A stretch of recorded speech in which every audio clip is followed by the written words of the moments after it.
Bueno, vamos a hablar de los desafíos que plantea el futuro de la lechería en el marco de Todo Lácteas. Se concretó un conversatorio sobre lo que viene para la actividad.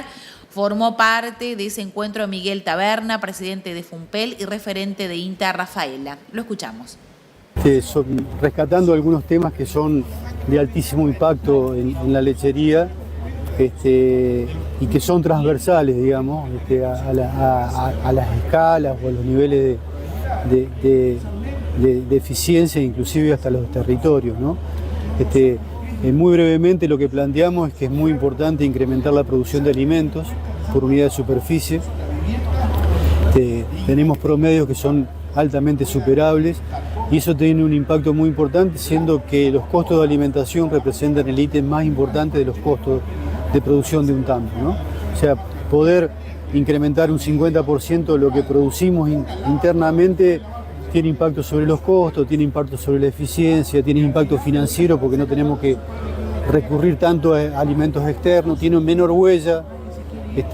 O sea que ahí hay un punto de trabajo con mucha disponibilidad de elementos, ¿no? Y mencionábamos como segundo punto los problemas que tenemos claramente identificados en lo que es la vaca en transición, es decir, los primeros días, digamos, la vaca preparto y los próximos 90 días posparto, que son los momentos claves de la lactancia de las vacas y que por un lado en ese periodo se producen el 60-70% de las enfermedades y se disparan todo lo que es la posibilidad de los éxitos reproductivos y productivos en la lactancia que se está generando, ¿no?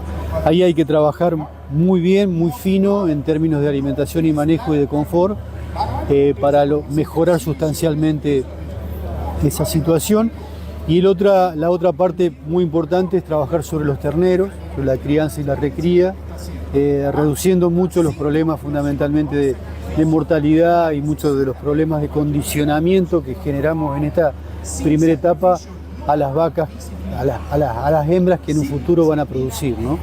Tenemos indicadores de mortandad promedios muy altos que son totalmente reducibles y eso nos permitiría mejorar mucho la cantidad de hembras disponibles y mejorar mucho un indicador también que tiene un alto impacto económico, que es la reposición. Segundo aspecto, yo mostraba también el tema del estrés calórico que nos pega, digamos, y cada vez más.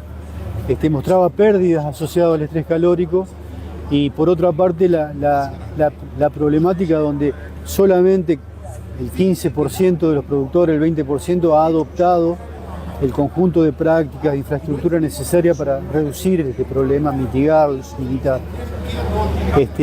Y este problema tiene impacto muy fuerte sobre la producción, sobre la fertilidad, sobre la calidad de la leche. Es decir que y tenemos la mitad del año riesgos de que las vacas tengan estrés calórico. O sea que no estamos hablando de un punto, digamos, eventual, sino estamos hablando de un problema estructural de la lechería que es necesario abordar y resolver. El otro punto, más desde lo ambiental, la necesidad de trabajar fuertemente acompañado por normativas que se adapten a todo lo que es el manejo eficiente de los efluentes y del agua, que son dos recursos claves, digamos, y digamos donde hay que poner mucho foco y transformar, digamos, fundamentalmente los efluentes, lejos de ser un problema, debería transformarse en una oportunidad de valor, ya sea como biofertilizante o como biocombustible. Bien, seguimos con el desarrollo de la información y volvemos al tema de las lluvias, de las inundaciones, lo que ha dejado, lo que todavía se sigue viendo de lo que fueron los temporales. Tras las últimas lluvias, ¿cuántas hectáreas con soja y maíz peligran su cosecha en 9 de julio? Un informe de INTA 9 de julio detalla el impacto causado por las lluvias recientes y ya se reportan un poco más de 3 meses, más de 1.200 milímetros en zonas del partido. El licenciado Lisandro Torrens, del INTA 9 de julio, nos habla de esto. Buen día, Siriaco. Sí, la verdad que bueno, esto termina de complicar todo. Veníamos ya complicados con el problema de poder sacar la cosecha. Si bien estábamos cosechando, los lotes, si bien por ahí presentaban en algunas partes problemas de piso, se venía pudiendo trabajar. Ahora, después de esta pluviometría, yo creo que bueno, se va a complicar mucho más aún todo. El tema de caminos, más que nada, se va a tener que, digamos, embolsar la gran mayoría de la producción que todavía está en el campo, debido a que bueno, obviamente los caminos van a llevar más tiempo de lo que vamos a nosotros esperar para retomar la cosecha, así que va a llevar más tiempo que se recuperen los caminos, así que bueno, la vía va a ser embolsar, pero bueno, ahí tenemos una problemática que ya se está viendo, es que el cereal con tanta humedad ambiente no está saliendo en condiciones secas, digamos, hablando en criollo, digamos, a la humedad residuo, como se le llama, que es la humedad por la cual por debajo de esa humedad se puede embolsar sin ninguna complicación o ensilar el cultivo sin ninguna complicación.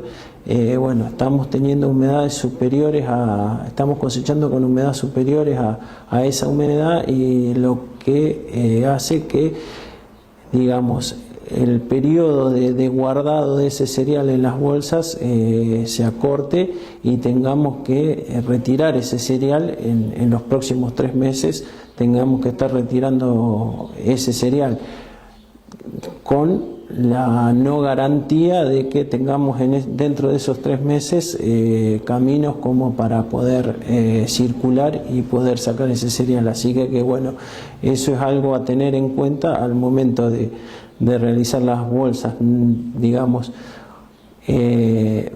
cosechar pero con una humedad, digamos, relativamente cercana a lo que es la humedad de residuo, ¿no?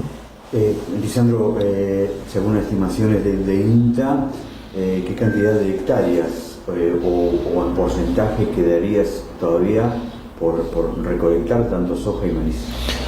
Mirá, nosotros tenemos entendido que soja de segunda es muy poca la cantidad de soja que se empezó a cosechar. Ahí estamos hablando de unas 40.000 hectáreas de soja de segunda, y estimamos que la cosecha de soja de primera puede estar en un grado de avance entre un 50-60%, así que por lo cual quedaría todavía mucho cereal por levantar. ¿Y maíz? Maíz, prácticamente maíz, por suerte, antes de todas estas lluvias que tuvimos en abril y ahora en mayo, se había hecho bastante maíz, se había levantado maíz. Calculamos que debe quedar un 20% de la superficie destinada a maíz por levantar. Finalmente, de cara a lo que es la campaña 25-26, los cultivos de fila, evidentemente ante este escenario, empiezan a retrasarse y algunos productores evalúan si hacen fina o no. Sí, muchos obviamente están con digamos, los lotes que estaban destinados a la siembra de fina, están con problemas de encharcamiento o con napas muy a superficie, por lo cual por ahí la siembra se dificulta. Otros lotes por ahí también vieron reducida su superficie sembrable por problemas de encharcamiento. Los bajos obviamente están con agua, así que si bien la intención de sembrar fina es importante en el partido, yo creo que las complicaciones climáticas no van a dejar expresar el incremento en la superficie de siembra de fina que por ahí veníamos pensando que íbamos a tener meses atrás, ¿no? Muy bien, continuamos y nos vamos ahora para Corrientes. ¿De qué trata el impuesto a la mera compra? Por este instituto de la mera compra, entonces las provincias graban con el impuesto sobre bienes personales, los productos agropecuarios y mineros que se venden en otras jurisdicciones y que dentro de sus fronteras están exentos. Vamos a escuchar a Miguel Guenaga, presidente de la Asociación de Sociedades Rurales de Corrientes. La verdad que sí, muy bien, muy contento, representando a la provincia de Corrientes como presidente de la asociación, acompañando a CRA, nuestra entidad madre, así que la verdad que muy contento de estar con ustedes acá.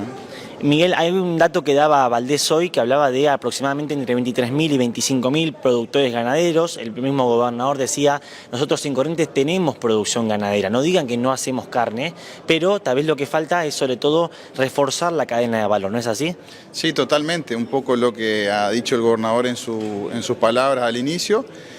Corrientes es hoy la tercera provincia con stock de bovino a nivel nacional. Estamos alrededor de los 4.800.000 cabezas. Tenemos, como bien decís, entre 23.000 y 24.000 productores que producen, o sea, con un REMPA dentro de la provincia, o sea, produciendo algún tipo de actividad relacionada al sector ganadero, ya sea ovino o bovino, así que la verdad que es una provincia con muchos productores que hacen fuerte a la región, ¿no? Ahora, ¿qué pasa que Corrientes entonces tiene índices de exportación tan bajos y tiene tantos productores? Sí, la producción de carne, como bien se dice, o sea, la producción, nosotros lo que producimos es los dos primeros eslabones de la cadena, que serían la cría y la recría. Somos grandes productores de ternero. No tenemos industria para seguir con lo que es el engorde y posterior faena. Entonces nuestros productos se venden sin valor agregado, sería desde la provincia hacia otras provincias donde se engordan y después se manda a faena. Hay un porcentaje chico que se engorda dentro de la provincia de Corrientes, pero van a otras plantas, como llámese Santa Fe o Buenos Aires, ¿no? Ahora, ¿a qué provincias suelen vender sobre todo el ternero flaco? No, el ternero invernada y el novillito invernada, que es el fuerte nuestro, y la vaca invernada van a las provincias más del sur, o sea, desde Entre Ríos hacia el sur, todo lo que sea Entre Ríos, Córdoba, Buenos Aires, Santa Fe, La Pampa, bueno, en muchas provincias se sale el ternero correntino, ¿no? Así que es un número que de lo que se produce del 1,5 millones, 1.700.000 terneros, creo que 1 millón o 1.200.000 sale de la provincia, ¿no? El resto queda como hembra de reposición. Exactamente. Bueno, ¿y por qué pasa esto de alguna manera, no? Porque entiendo que no hay exportadores, frigoríficos exportadores de carne, que eso también le quita, obviamente, el incentivo a hacer el engorde y la invernada, pero, bueno, ¿por qué pasa esto? Es la pregunta un poco más de fondo. Bueno, en principio, desde asociación, yo hace un par de años, cuando empecé en la comisión directiva de asociación, estando otros presidentes a cargo, hemos visitado algunos empresarios de la carne en otras provincias, como Entre Ríos, y eran de interés para ir a invertir en Corrientes. En ese momento no había una estabilidad en el gobierno, entonces estaban cerradas las exportaciones, era complejo invertir en el rubro de la carne, sabiendo que mucha industria se estaba cerrando en el resto del país. Entonces como que se desinfló y bueno, no pudimos seguir con ese proyecto. Hoy hay un incentivo de parte del gobierno provincial, que es el impuesto a la mera compra que se le cobra al... ¿Cómo funciona? Eso es un impuesto que se le cobra al productor de otra provincia que compra ternero en Corrientes, y ese impuesto, el 100% de ese impuesto va a dar valor agregado a la parte de industrialización de la carne, sería. O sea, cualquier empresa que tenga o un frigorífico chico en Corrientes o un matadero, ya sea municipal o provincial, el gobierno puede invertir con ese impuesto en esa parte de la cadena para dar valor agregado a lo que es el gordo que se faena en Corrientes, ¿no? Ahora, ¿es en forma de subsidio o cómo se va a efectuar esa inversión? Ya se está haciendo, entiendo, ¿no? Sí, eso se está haciendo, ya viene hace un par de años que esa plata recaudada se destina, y hay de distintas formas, o sea, uno es a través de aportes del Estado, o sea, como crédito a devolverlo, y otros son como aportes no reintegrables, ¿sí? Ahora, este impuesto que tiene toda persona que compre hoy terneros vacas, digamos, a los productores correntinos, ¿no quita un poco, no hace que ustedes pierdan competitividad con respecto al resto del país? ¿No podría afectar al productor primario? Sin dudas, en cierto punto, o sea, es uno de los pocos impuestos que tiene el sector y es un impuesto que paga el 50%, se lo retiene la casa consignataria o el intermediario y el otro 50% lo paga el productor que compra. Sin duda que las casas consignatarias están en ese dilema y nos piden a las gremiales que hagamos las gestiones porque sacan competidores del mercado de compra, sería, ¿no?, en lo que es la invernada. Ahora, una cuestión importante también para el productor primario, para quien hace que requería, es que han disminuido notablemente los costos, sobre todo los costos variables más que los fijos, y eso sobre todo tiene que ver con el equilibrio macro en algún punto, ¿no? Sí, sin duda estamos en un proceso de cambio, hay varios factores que están cambiando. Necesitamos que la presión impositiva vaya disminuyendo para poder achicar más todavía los costos, y la presión impositiva no sobre el productor sino sobre toda la cadena. ¿Cuál, por ejemplo? Y en todo, comercialización, todo lo que es la parte de impuestos, lo que son, retenciones, lo que se habló hoy un poco acá, en todo lo que es la cadena, porque eso va a hacer que disminuya nuestros costos y que nuestro producto sea un poco más competitivo sería y más rentable la actividad, ¿no? O sea que en la actividad de cría es la actividad que menos rentabilidad tiene en todo el eslabón de la cadena. Exactamente, porque es cuando recién arranca, es bien primario. Exactamente, sin valor agregado, con un ciclo muy largo, un ciclo biológico muy largo, desde que preñás la vaca hasta que destetás pasan 18 meses. Entonces, los cambios en la Argentina son mucho más cortos que 18 meses, entonces desde que preñaste una vaca hasta que parió, pudiste haber tenido 3 cambios en el camino, ¿no? Bueno, y seguimos con el desarrollo de la información. Volvemos a hablar de las retenciones. Se espera que las retenciones bajen gradualmente. Se espera una baja gradual de las retenciones específicamente para trigo y cebada, extendiendo la reducción temporal hasta el 31 de marzo del 2026. Esta medida es parte de un acuerdo más amplio que también contempla la posibilidad de eliminar las retenciones por ley a largo plazo, posiblemente en 5 años, con una reducción mensual hasta llegar a 0. De esto nos habla Nicasio Tito de Farer. ¿Qué tal? Un gusto. Y bueno, gracias por venir a cubrir estos eventos tan importantes donde concentran productores de todo el país. Algo muy importante para todo el interior productivo y para la capital también, porque se ve el dinamismo y la diversidad productiva que hay en todo el país. Eso le hace muy bien. Así que son diálogos que nos permiten ir evacuando y conciliando algunas cuestiones que hoy por hoy tenemos que poner sobre el tapete de discusión y y sabemos cuáles son las cuestiones que hay que corregir y mejorar. Nicasio, hoy un poco lo que decía Rogelio Frigerio, gobernador de Entre Ríos, es puso sobre todo el foco en lo que son las retenciones. Entiendo que a ustedes lo toca muy de cerca, ¿no? Porque tienen una gran producción de cereales en toda la provincia, y lo que me comentabas es, yo creo que el principal problema que tenemos hoy es pensar en el equilibrio fiscal, pero también pensar en cómo toca eso de cerca al agro, ¿no? Sí, o sea, la agricultura es la que está más padeciendo esta situación, atento a los valores internacionales que nos acompañan. Y las retenciones son una situación muy distorsiva que viene de muchos años. El gobierno hizo un alivio con una baja temporaria que nosotros consideramos que iba a permanecer en el tiempo y se iba a ir profundizando esa baja, o sea, marcar gradualmente el tiempo de baja de las retenciones. Pero lo que creemos nosotros es que no se estaría dando, y eso nos preocupa porque hay productores que van a fundirse, lamentablemente. Y entendemos la situación de equilibrio fiscal del gobierno nacional, pero sin que el gobierno no tome medidas urgentes y decida de qué manera va a empezar a bajar gradualmente la retención, porque el campo sigue poniendo el hombro, aportando más de 30.000 millones de dólares, es el que más aporta en la Argentina y lo sigue haciendo, y a cambio necesita por lo menos, más que nada, como dije, en la agricultura se bajaron economías regionales, se bajaron algunas cuestiones, la ganadería está en una situación óptima, igual que quizás en algunos sectores de la lechería, no así los cereales, que es el ingreso de las grandes divisas para la Argentina, ¿me entendés? ¿Cómo cayó esta cuestión de que a partir del 30 de junio la mayoría de los cereales vuelven a tributar a los niveles que estaban tributando antes de la última modificación que hubo. ¿Crees que desde el gobierno va a haber algún tipo de diálogo para con ustedes, para con la mesa de enlace?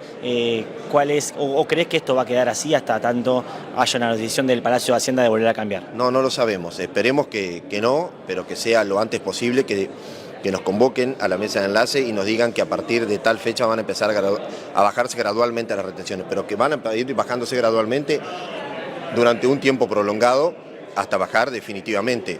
Nosotros no pretendemos que de un día para otro se eliminen las retenciones, pero por lo menos decir 5 o 7 puntos son el año que viene, 5 o 7 puntos más son el otro año, 5 o 7 puntos más son el otro año, o más, porque la situación es... pero marcar una hoja de ruta, porque la previsibilidad es imprescindible en el sector agrícola-ganadero y no lo tenemos lamentablemente. ¿Cuál es la situación tributaria en el resto de la provincia con respecto a la producción en general? Porque hoy lo que decía Frigerio es una parte importante del esfuerzo estatal lo dedicamos a bajar lo que es la presión tributaria. ¿Cómo lo ven ustedes de la FARER? ¿Cómo es efectivamente esto bajado de la producción misma? ¿Es así? Sí, mirá, se necesita, la provincia está haciendo un esfuerzo enorme, también viene de un gobierno anterior, de 20 años de otro tipo de gobierno, que marcó una hoja de ruta, que la cambió mucho. Hoy por hoy este gobierno intenta equilibrar fiscalmente los números, se encontró con una situación complicada, pero bueno, los productores seguimos en el medio, sorteando las vicisitudes de los políticos de turno. Entendemos que este gobierno trata de corregir y mejorar muchas anomalías o inconsistencias de gobiernos anteriores. Pero bueno, necesitamos, lo que sí valoramos es el buen diálogo que tenemos con el gobernador y que entiende la situación complicada en muchos sectores y la situación particularmente de lo que son las rutas y caminos de la provincia, que es una situación muy complicada y de mucho abandono y mucho deterioro. Gran tema en todo el interior productivo, ¿no? El gran tema del interior productivo que nosotros se lo planteamos en la última exposición rural de Chajarí, en el cierre del circuito de exposiciones, donde le dijimos que justamente de plantear que había prometido en la campaña el 50% que se destina a impuesto inmobiliario rural se destinaba a los caminos, le solicitamos el 100%. Y bueno, tomó cartas en el asunto el gobernador y destinó el 100% de ello. Lamentablemente todavía, bueno, se planteó ciertos tramos, 1, 2, 3, 4 en el futuro para ir avanzando en ciertas rutas provinciales y caminos secundarios y terciarios. Una situación de vialidad muy complicada en la provincia, de mucho abandono, deterioro, sin maquinaria. Pero bueno, se estarían destinando los recursos ahora para que lleguen definitivamente. Esa es la cuestión provincial, digamos, pero la pregunta es qué pasa con las rutas nacionales, qué pasa con la infraestructura que depende de Nación, que hoy ha frenado la obra pública, que no ha dado más que alguna partida presupuestaria muy particular en algún lado, pero que no tiene un plan integral de reformar las rutas, de reacondicionar, de mantener caminos, de lo que depende a nivel nacional. ¿Qué pasa en su provincia con eso? No, sí, nosotros tenemos rutas nacionales muy deterioradas, la ruta nacional 14 que está... que era la autovía, se fue deteriorando, no se la mantuvo. Tenemos una ruta que une las dos ciudades más importantes como Paraná y Concordia, que no la terminan, la inauguraron 4 veces y todavía no está terminada. Tenemos la ruta nacional 12 que está deteriorada. Tenemos las intersecciones en los cruces con Corrientes y Entre Ríos, en la unión de las rutas en el norte correntino, en el norte, perdón, entrerriano y sur correntino. Y hay mucho abandono, mucha desidia de muchos años. Necesitamos que, si el gobierno nacional no va a tomar intervención en la obra pública nacional, llame a empresas privadas, a licitación, que se vea de qué manera se va a avanzar, pero no podemos estar en una situación de deterioro constante que tienen las rutas nacionales, más que nada en el norte de la provincia de Entre Ríos y en el sur correntino, que es terrible. Ahora, el agro ya paga impuestos, paga retenciones, paga tasas por hectárea, paga impuestos inmobiliarios rurales. Si esto nosotros lo tercerizamos y vienen empresas privadas, ¿quién va a pagar la cuenta al final de la noche, digamos? Y la seguimos pagando hasta ahora los productores. Hasta ahora seguimos pagando los productores, lamentablemente. Se debe seguir ajustando, pero hasta ahora todo muy lindo, todo muy bien, venimos haciendo el equilibrio, pero el ajuste o la plata la sigue poniendo los productores. Esa es la realidad. Año electoral, a 1 año y medio ya del comienzo del nuevo mandato del gobierno de Javier Milei en general, ¿qué perspectiva hay de que algo de todo esto cambie en el corto plazo? Y mire, yo tengo expectativas, siempre soy optimista, tengo expectativas de que esto se vaya mejorando. Creo que es necesario un cambio abrupto de cómo veníamos, pero vuelvo a repetir, el sacrificio y el esfuerzo lo sigue pagando el productor argentino y lo viene haciendo hace muchísimos años, con mejores o peores políticas de Estado, pero lo sigue pagando el productor. Entendemos que esta es una situación de corrección, de ajuste, la entendemos, la valoramos, pero sigue poniendo el hombro y la guita de su bolsillo el productor argentino. Y ese es otro de los mensajes entonces que traen ustedes a Juan Agro y esperen ser escuchados, ¿eh? Exactamente, que llegue a los políticos de turno y que llegue a los futuros candidatos a políticos que van a ser ahora en las elecciones legislativas de octubre. Bueno, seguimos con el desarrollo de la información en esta mañana. Forestación en módulo productivo periurbano, de eso nos va a hablar la ingeniera Melissa de Fagot. Cuenta la estrategia utilizada en la forestación utilizada en la planificación del módulo productivo periurbano del INTA de Marcos Juárez. Sabemos que tener árboles siempre tiene muchos más beneficios dentro de los sistemas productivos, pero en este caso particular cumple con una ordenanza municipal y tiene como función ser barrera para tener diferentes dimensiones en cuanto a la contención de vientos, la cercanía al pueblo, generar diversidad y hábitat para diferentes tipos de insectos. No es casual la cantidad y el tipo de especies que se encuentran implantadas dentro de más de 40 hectáreas hoy en día, y eso lo que hace es generar un servicio ecosistémico no solo para los cultivos digamos estivales, sino también para las pasturas y, por qué no, para los animales que son macro y microfauna dentro del mismo lugar. Bueno, esta cortina forestal tiene diferentes años, podríamos decir que empezamos con una escala en el año 2011, que se encuentra, si nos vamos a los ejes cardenales de norte a sur, tenemos 3 barreras de diferentes alturas con algarrobos, fresnos, hay algunos eucaliptus y también tenemos casuarinas. Estas especies fueron implantadas en su momento porque eran realmente las que había en cantidad y disposición. Si tenemos que decir son las adecuadas, podríamos mejorarlas. Hay otro tipo de especies que son adecuadas, y el formato sí genera como un escalonamiento en cuanto a la disposición que tienen al diseño para cumplir como barrera antiviento. Y las que se encuentran en el lado norte puntualmente son sauces, porque son una zona mucho más baja, donde el lote tiende a inundarse cuando las precipitaciones son bastante elevadas.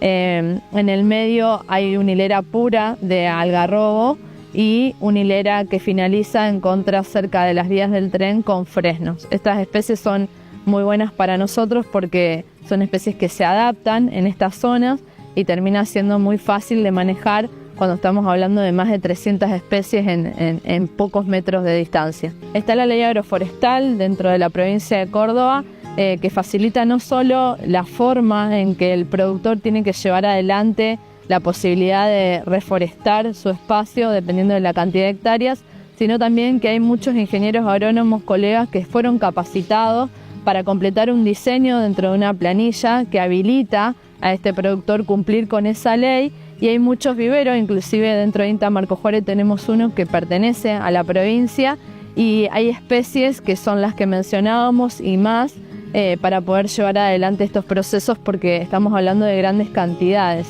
en porcentaje de plantación.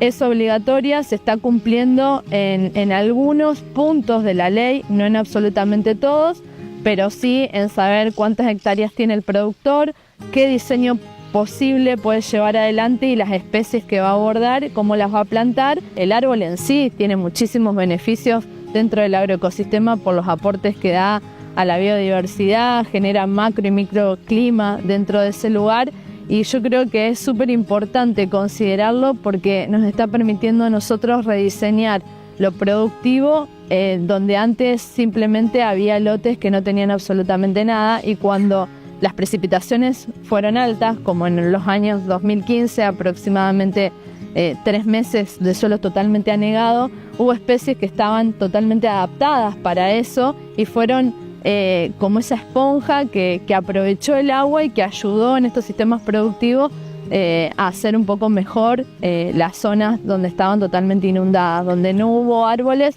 se generaron problemas. No quita que en los años secos no tenga sus ventajas, ¿no? Hoy, ¿quién no busca un árbol para guardar un auto? O los que presentan animales en estos sistemas mixtos para que el animal tenga una zona un poco más aliviada en los meses de altas temperaturas.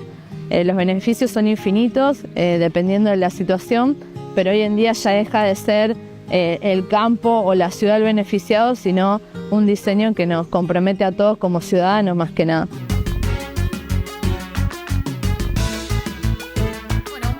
A hablar de este fruto seco que es uno de mis preferidos. Estoy hablando de la almendra, un fruto seco con gran futuro en Mendoza. La provincia de Mendoza se ha consolidado como líder en la producción de almendras en Argentina, con aproximadamente 2.000 hectáreas cultivadas, lo que representa cerca del 74% del total nacional. Vamos a escuchar a la ingeniera agrónoma Valeria Bonomo, gerente de Boutén. Bueno, acá estamos en Finca Boutén, en Barrancas, Maipú. Estamos en uno de nuestros cuarteles de almendros. Esto es almendra variedad marinada, son unas almendras españolas de cáscara dura. Estas están plantadas desde el año 2016. Y bueno, ya estamos en la época de cosecha, ya el fruto está próximo a cosechar. Tenemos esta que es la parte del capote, que esto en la misma cosecha, la misma máquina lo limpia y lo deja acá en el campo, y lo que cosechamos es el carozo y adentro está la semilla, que es lo que nosotros consumimos. Estamos haciendo todo cosecha mecanizada con máquinas de paraguas invertidos, y después se hace un repaso manual de lo que pueda caer en el piso. ¿Cuánto es aproximadamente la producción que tiene una hectárea? Varía mucho de un año al otro. El año pasado fue un año muy malo, se cosechó muy poco. Este año las plantas están mucho más cargadas, pero bueno, un promedio deberíamos estar en alrededor de unos 1.500 kilos de pepa por hectárea, sería un rendimiento esperable en promedio. ¿Cuál es el mayor inconveniente que tiene hoy un productor de almendra de Mendoza? Mira, hoy tenemos inclemencias climáticas, es un cultivo a cielo abierto, tenemos las heladas, pero que de una forma u otra se pueden combatir. Lo que está siendo hoy un problema grave y en crecimiento es el tema aves, loros y catas. Se han sumado unas poblaciones de catas muy fuertes que provocan mucho daño. En invierno nos comen las yemas, en floración nos comen las flores, y después mientras el fruto está más tiernito se comen los frutos, y ahora que el fruto ya está duro, que no lo pueden morder, tiran la producción al suelo y parte de esa producción también se pierde. Así que hoy te diría que lo más difícil que no podemos, contra lo que no nos podemos estar protegiendo, es el tema de las aves. Y cuando plantean estos problemas en zoonosis o en el lugar donde lo tengan que plantear, ¿qué les responden? Mira, es un tema un poco controversial. Si bien, se ve, nosotros es una finca sustentable donde tratamos de convivir con todo lo que hay siempre. La verdad que hoy esto es un tema que está como descontrolado. No queremos llegar y matar y eliminar lo que hay, sino el tema es siempre buscar la convivencia dentro de los umbrales de daños económicos manejables o que podamos mantener un cultivo rentable. Hoy la verdad que está muy difícil esto. Hemos hecho trabajos en conjunto incluso con la gente de la Fundación Cuyunche, nos han traído aves rapaces que ellos han decomisado en algunas situaciones, las han traído con cierto éxito, pero son aves que se acostumbran muy rápido a cualquier sistema de mitigación que pongas. Tenés que hacer todo el tiempo, estar cambiando la estrategia y dedicar muchos recursos al control de las aves realmente. Hoy lo que es almendra lo comercializamos 100% en mercado interno, tenemos nuestro propio partidero, producimos, cosechamos, partimos, embalamos y tenemos hasta nuestro propio sitio para comercializar, un sitio web, y vendemos también mucho a distribuidores, pero todo hoy queda todo acá en mercado interno, en nuestras almendras.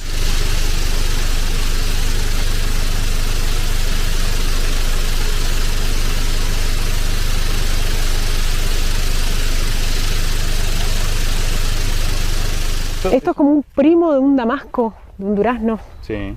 Es de la misma familia, son todos prunos. Lo que haces es esto, que es lo que nosotros comemos en el durazno, en el damasco, Sí. en el almendro no se come.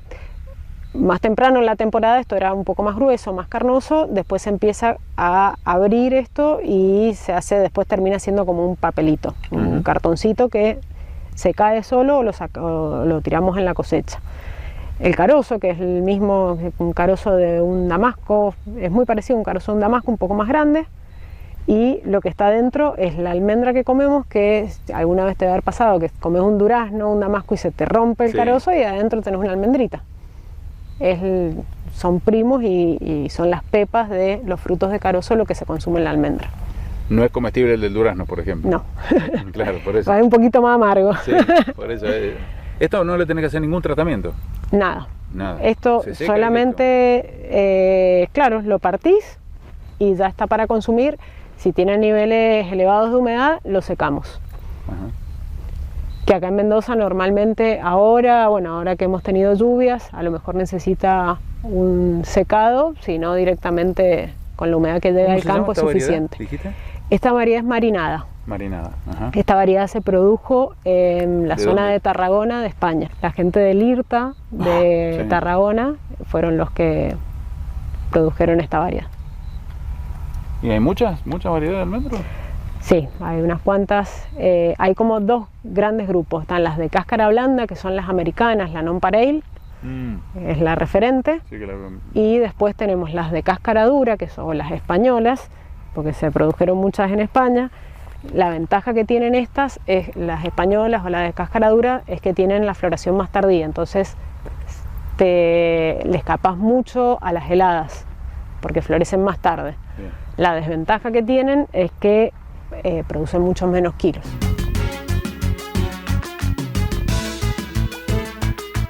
Bueno, con este testimonio del tractorista que nos contaba sobre el rolado, nosotros nos estamos despidiendo. Nos vamos a reencontrar mañana tempranito, Guille, a las 8, como siempre, para hacer Info Federal. Bueno, si nos queda otra, mañana a las 8. Mañana Estamos por acá. temprano. Ojalá amaneciera más tarde, ¿no? Y bueno, ¿qué va a hacer? Y bueno, Hay hay es que lo que aguantarse hay. un poquito el fresco. Exactamente.